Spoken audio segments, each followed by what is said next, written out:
Hidup itu memang harus sabar dan mau berjuang lebih daripada terjerat dengan aliran sesat dan mati mengenaskan tanpa ada keluarga. Begini kisah selengkapnya. Matahari pagi menyelinap lewat jendela kamar Arya, memantul di dinding putih yang mulai kusam. Ia duduk terpaku di depan laptopnya yang sudah panas karena terlalu sering digunakan untuk melamar pekerjaan. Hari ini adalah hari ke-147 sejak ia lulus dari Universitas Gadjah Mada dan hari ke-73 sejak ia mulai menerima penolakan demi penolakan. Dengan berat hati, kami belum dapat menerima Anda di tahap selanjutnya. Klik, dihapus. Notifikasi email berikutnya. Maaf, posisi sudah terisi. Klik, dihapus. Arya menghela napas panjang. Kopi di samping laptopnya sudah dingin. Rambutnya yang dulu rapi kini terlihat berantakan. Di balik tubuh tinggi dan wajah tenangnya, ada tekanan yang tak kasat mata. Rasa bersalah, marah, dan kecewa pada diri sendiri. Di ruang tamu, suara TV menyala. Ibunya menonton sinetron sambil sesekali melirik ke arah dapur, berharap Arya turun membantu. Sementara itu, suara ayahnya terdengar dari belakang rumah. Lulusan kampus besar, tapi kok belum kerja juga. Dulu bapak cuma lulusan SMA, umur segitu udah kerja. Arya itu loh, dipiara terlalu lama malah gak jadi-jadi. Kalimat itu bukan yang pertama, tapi selalu berhasil menusuk. Saat malam tiba, makan malam bukan lagi waktu untuk kumpul keluarga, tapi lebih seperti meja interogasi. Teman-teman, kamu udah banyak yang kerja, Ra, kata sang ibu dengan suara pelan, mencoba halus tapi tetap menekan. Kalau begini terus, gimana mau balas budi sama orang tua? Arya hanya menunduk. Nasi di piringnya tak tersentuh. Malam itu, Arya duduk sendirian di pinggir sawah. Hanya suara jangkrik dan angin malam yang jadi temannya. Ia membuka media sosial, melihat mantan teman kampusnya berfoto di depan gedung perkantoran, memakai jas, senyum bangga. Yang satu bekerja di Jakarta, yang satu lagi di perusahaan startup besar. Arya menggerutu dalam hati, aku juga pintar. Nilai IPK-ku bahkan lebih tinggi dari mereka. Tapi kenapa begini? Tak lama, ia mendapat pesan dari nomor tak dikenal. Rah, aku dengar kamu lagi banyak pikiran. Mau ngobrol? Ada hal yang mungkin bisa bantu kamu. Nama pengirim, Bagas. Teman lama semasa SMA. Sudah bertahun-tahun tak terdengar kabarnya. Arya tak menjawab malam itu. Tapi hatinya mulai goyah. Ia tak tahu kemana arah hidupnya, dan yang ia butuhkan sekarang hanya satu, jalan keluar. Beberapa hari setelah pesan itu masuk, Arya akhirnya membalas. Arya, boleh ketemu di mana? Sore itu, mereka bertemu di sebuah angkringan kecil di pinggiran kota. Bagas datang dengan penampilan yang cukup mencolok, rantai perak, gelang kulit, dan tatapan mata yang tajam namun tenang. Senyumnya ramah, tapi ada sesuatu di baliknya yang terasa tidak biasa. Kamu kelihatan hancur, Ra. Aku ngerti rasanya, kata Bagas sambil menyalakan rokok. Dulu aku juga kayak kamu, ngerasa gagal, gak dianggap, hidup kosong. Arya diam, menatap teh hangat yang disuguhkan. Terus sekarang kamu kerja di mana? Tanyanya. Bagas tersenyum miring. Aku gak kerja, tapi hidupku tenang. Duit ngalir, followers naik terus. Aku bantuin orang juga, semacam komunitas. Komunitas apa? Komunitas spiritual. Tapi bukan yang mainstream, ini lebih dalam. Bagas kemudian menceritakan tentang komunitas Gusti Jagat, kelompok yang mengklaim diri sebagai penjaga keseimbangan spiritual Jawa. Mereka percaya bahwa manusia bisa menciptakan realitas sendiri, asal tahu cara berkomunikasi dengan penguasa alam. Kita nggak minta ke setan, Rah. kita cuma ngerti cara kerja semesta. Dan ada tempat yang sakral buat itu semua dimulai. Arya menyipitkan mata. Tempat? Bagas mencondongkan tubuhnya, berbisik, pantai selatan. Seminggu kemudian, Arya mengikuti Bagas menuju sebuah pantai yang tidak tercatat di Google Maps. Jalannya sempit, melewati ladang kosong, dan ketika sampai, tempat itu terasa berbeda. Udara dingin, angin laut terasa berat, dan langit mendung meski belum waktunya hujan. Di tepi pantai, terdapat sebuah bangunan kecil seperti saung, dihiasi kain putih dan merah. Beberapa orang sudah berkumpul. Mereka semua berpakaian serba hitam, dengan mata tertutup kain, duduk dalam lingkaran. Seorang wanita tua dengan suara serak memimpin ritual malam itu. "Apa yang kau tinggalkan?" tanyanya pada Arya. "Harapan." "Apa yang kau inginkan?" "Ketenaran, uang, balasan atas semua yang telah aku berikan." Wanita itu mengangguk, lalu mencelupkan jari ke air laut yang telah ditempatkan dalam mangkuk tembaga dan mengguratkan simbol aneh di kening Arya. "Malam ini, kamu akan memulai hidup baru. Tapi ingat, semua ada bayarnya. Jangan langgar syaratnya." Arya tidak bertanya apa syaratnya. Dia terlalu lelah untuk berpikir dan terlalu ingin lepas dari rasa gagal yang menyesakan. Setelah ritual itu, mimpi-mimpinya berubah. Ia sering melihat lautan yang berbicara, wajah-wajah tanpa mata, dan bayangan dirinya sendiri yang tertawa seperti orang asing. Namun bersamaan dengan itu, hal-hal aneh mulai terjadi. Akun Instagramnya tiba-tiba ramai. Video-videonya viral, meski hanya berisi candaan absurd. Orang-orang mulai menyebut namanya di Twitter. Endorsement berdatangan tanpa ia minta. Dari kamar sempit yang suram, hidup Arya kini mulai berubah. Tapi tak seorang pun tahu apa yang sudah ia tukar demi semua itu. 3 minggu setelah malam ritual di pantai selatan, Arya bangun tidur dan mendapati notif Instagram meledak. Satu video yang ia buat secara iseng, menirukan gaya bicara ibu-ibu arisan, tembus 1 juta views. Komentar berjejer seperti kereta malam. "Hahaha, ini lucu banget. Siapa nih cowok? Gak kenal tapi kok nagih kontennya. Aduh, aku fall in love sama kamu, mas." Arya terdiam di depan layar. Senyum kecil mengembang di wajahnya. Seolah untuk pertama kalinya dalam hidup, ia merasa dianggap. Tak butuh waktu lama, tawaran datang bertubi-tubi. Undangan podcast endorsement produk skincare brand fashion lokal ingin menjadikannya ambasador. Bahkan stasiun TV menghubunginya untuk acara komedi malam. Arya mulai hidup berpindah dari satu studio ke studio lain, dari satu event ke event lain. Ia menyewa apartemen mewah di pusat kota, dengan jendela besar yang langsung menghadap ke kota Jogja yang gemerlap. Di balik layar, ia mulai mengubah gayanya. Bukan hanya penampilan, tapi juga identitas. Ia mengenakan make-up tipis untuk tampil lebih ekspresif. Berani berpakaian feminin saat tampil live. Gesturnya semakin centil, kata-katanya semakin berani. Dan perlahan, orientasi seksualnya pun mulai berubah. Setidaknya, itulah yang ia tunjukkan ke publik. "Aku gak suka dipaksa untuk jadi siapa-siapa. Aku nyaman jadi aku yang sekarang. Cowok atau cewek, yang penting klik dan enak diajak ngobrol. Kenapa harus malu kalau kita beda?" Komentar netizen terbelah. Sebagian besar fans fanatik mendukung dengan total. King banget. Gak semua laki-laki harus maskulin.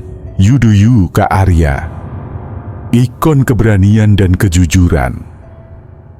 Tapi tak sedikit juga yang mencibir. Udah miskin moral.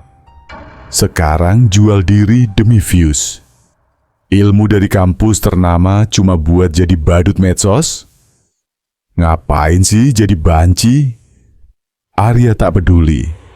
Ia duduk di dalam mobil mewah, membuka aplikasi banking yang menunjukkan saldo ratusan juta. Ia makan di restoran mahal tiap malam. Ia diundang ke pesta eksklusif bersama artis dan influencer besar. Namun, setiap malam saat lampu mati dan kamera tidak lagi menyala, ada sesuatu yang mengganggu. Mimpi buruk yang makin sering datang. Laut yang mengamuk, suara-suara tak dikenal memanggil namanya. Luka kecil yang muncul di dada lalu hilang esok paginya. Dan terkadang, bayangan dirinya sendiri di cermin tidak tersenyum bersamaan dengannya. Suatu malam, saat sedang live streaming di Instagram, terjadi hal yang membuat netizen bingung. Di menit ke-17, layar tiba-tiba menggelap selama 3 detik, lalu kembali normal. Namun beberapa orang yang menonton merekam bagian itu dan melakukan slow motion.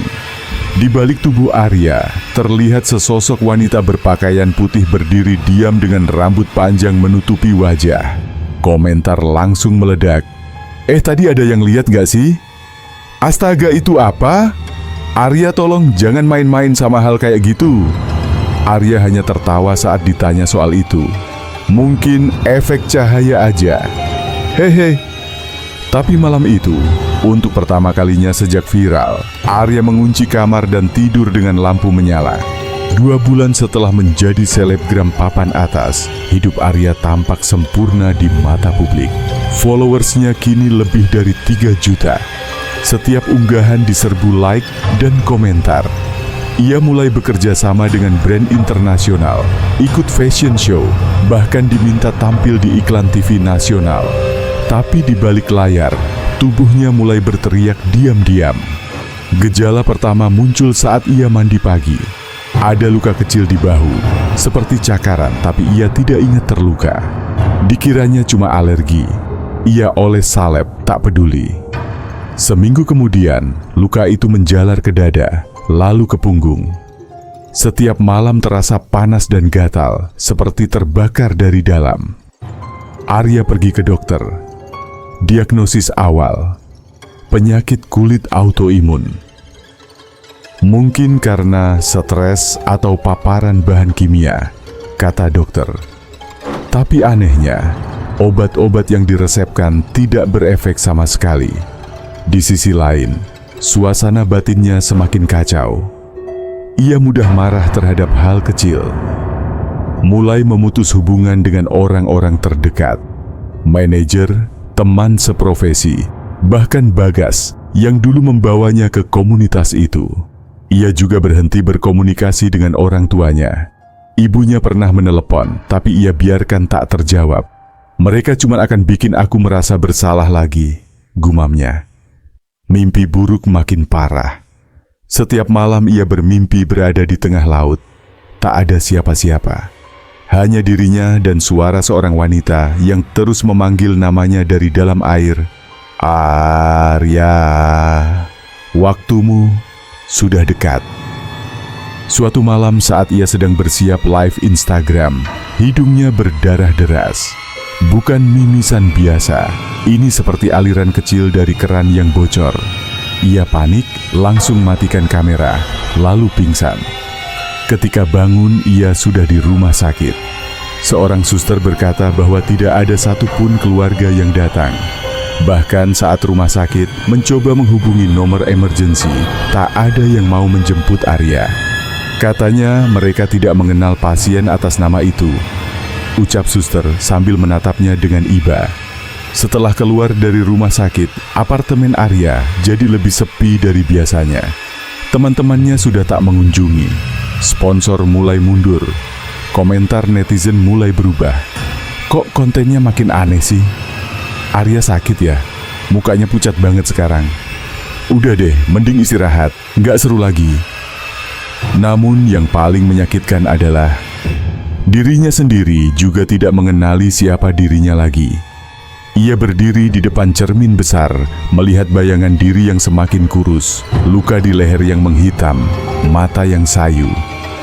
Dan saat tersenyum, bayangannya tidak ikut tersenyum. Ia mulai berbicara sendiri, kadang sambil tertawa pelan. Ini yang kamu mau kan, Ra? Kaya, terkenal. Tapi sekarang lihat kamu. Lihat kamu. Satu-satunya kontak yang masih aktif hanyalah nomor dari komunitas Gusti Jagat. Ia akhirnya menelepon. Bagas menjawab dengan suara pelan. Kamu melanggar syarat. Dulu kamu setuju hidup sendiri, tanpa cinta, tanpa ikatan, tanpa kembali ke masa lalu. Tapi kamu mulai menyesal. Dan perjanjian itu tidak suka orang yang menyesal. Arya menangis. Aku cuma pengen kembali. Aku mau pulang. Tapi rumahmu udah gak ada. Klik, telepon ditutup. Dan di luar jendela, bayangan wanita berambut panjang berdiri diam menghadapnya. Hanya satu bisikan yang terdengar dalam kepalanya. Kau sudah tahu harga dari keinginanmu. Langit Jogja gelap malam itu. Hujan turun tanpa jeda, seolah langit sedang berduka. Di sebuah apartemen mewah lantai atas, Arya terbaring di sofa, pucat, lemah, dan sendirian. Tubuhnya kini dipenuhi luka seperti luka bakar, terutama di bagian dada dan punggung. Aroma aneh menyeruak dari kulitnya, seperti bau tanah basah yang tercampur darah. Ia sudah terlalu lemah untuk berdiri, bahkan sekadar menjangkau ponsel pun terasa seperti menahan beban 1000 batu. Sudah 5 hari tak ada yang menjenguk. Asisten pribadinya mengundurkan diri, manajernya memutus kontrak. Brand-brand mulai menghapus unggahan kolaborasi dengannya secara diam-diam. Dan yang paling menyakitkan, keluarganya memblokir semua kontaknya. Anak kami sudah tidak ada, kata sang ayah kepada wartawan yang coba menghubungi mereka. Kami tidak tahu siapa orang itu sekarang. Di malam terakhirnya, Arya sempat membuka catatan lama di laptop. Di sana tersimpan tulisan saat ia masih kuliah. Aku pengen kerja biar bisa bahagiain orang tuaku. Biar mereka nggak perlu kerja berat lagi. Aku pengen hidup tenang, jadi orang yang berguna. Tangannya gemetar, matanya basah, senyum getir mengendap di bibirnya yang mulai pecah-pecah. Maaf Bu, Pak. Pukul 03.12 dini hari, tetangga bawah melapor ke Satpam karena mencium bau tak sedap dari lantai atas. Saat pintu didobrak, tubuh Arya ditemukan tergeletak tak bernyawa. Mata terbuka menatap langit-langit, tubuhnya kaku dengan posisi tangan seperti sedang memohon. Atau mungkin menyerah. Tidak ada seorang pun yang datang mengurus jenazahnya. Rumah sakit menunggu 2 hari, hingga akhirnya dikuburkan oleh pihak dinas sosial sebagai jenazah tanpa keluarga. Kabar kematiannya viral. Tapi bukan karena belas kasihan, melainkan karena kejanggalannya. Netizen memperdebatkan apakah itu kutukan, penyakit, atau karma. Media online menulis judul clickbait, selebgram viral meninggal misterius, diduga terlibat komunitas mistis. Akhir tragis influencer LGBT dimakamkan tanpa keluarga. Di antara ribuan komentar, hanya satu yang terasa jujur. Komentar dari akun anonim, tanpa foto profil. Dia cuma pengen dianggap. Sayangnya, dunia hanya tahu cara memuja atau membuang. Malam setelah pemakamannya, seorang penjaga makam melaporkan hal aneh. Tanah di kuburannya selalu basah meski tak hujan. Terdengar bisikan pelan dari balik nisan saat tengah malam. Dan kadang, terlihat bayangan seseorang duduk di atas makam, memeluk lututnya, menangis tanpa suara. Tak ada yang mau menggali lebih jauh. Semua cukup tahu, Arya telah membayar keinginannya dengan harga yang terlalu mahal.